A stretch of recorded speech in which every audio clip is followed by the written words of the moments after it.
Hey, good Sunday morning. Today we're in 1 Kings chapter 19. Let's get into it. And Ahab told Jezebel all that Elijah had done, also how he had executed all the prophets with the sword. Then Jezebel sent a messenger to Elijah, saying, So let the gods do to me, and more also, if I do not make your life as the life of one of them by tomorrow about this time. And when he saw that, he arose and ran for his life, and went to Beersheba, which belongs to Judah, and left his servant there. But he himself went a day's journey into the wilderness, and came and sat down under a broom tree. And he prayed that he might die, and said, It is enough. Now, Lord, take my life, for I am no better than my fathers. Then as he lay and slept under a broom tree, suddenly an angel touched him, and said to him, Arise and eat. Then he looked, and there by his head was a cake baked on coals, and a jar of water. So he ate and drank, and lay down again.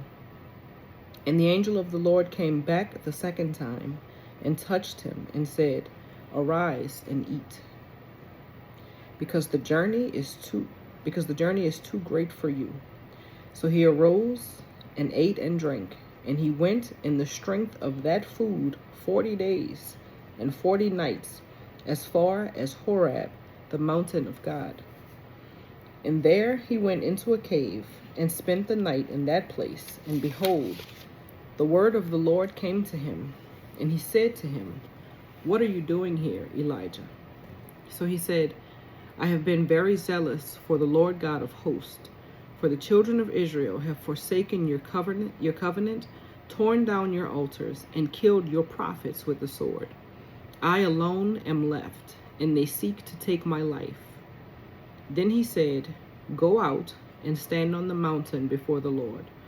And behold, the Lord passed by, and a great and strong wind tore into the mountains and broke the rocks in pieces before the Lord. But the Lord was not in the wind, and after the wind, an earthquake. But the Lord was not in the earthquake. And after the earthquake, a fire. But the Lord was not in the fire. And after the fire, a still small voice. So it was, when Elijah heard it, that he wrapped his face in his mantle and went out and stood in the entrance of the cave. Suddenly a voice came to him and said, What are you doing here, Elijah?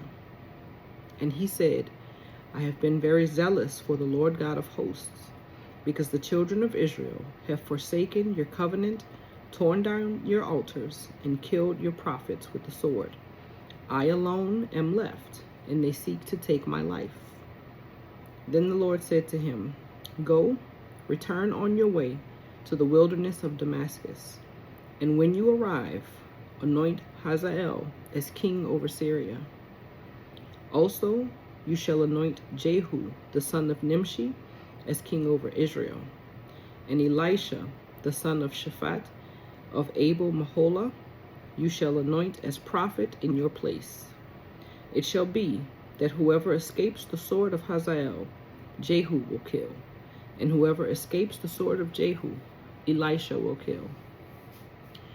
Yet I have reserved 7,000 in Israel, all whose knees have not bowed to Baal, and every mouth that has not kissed him.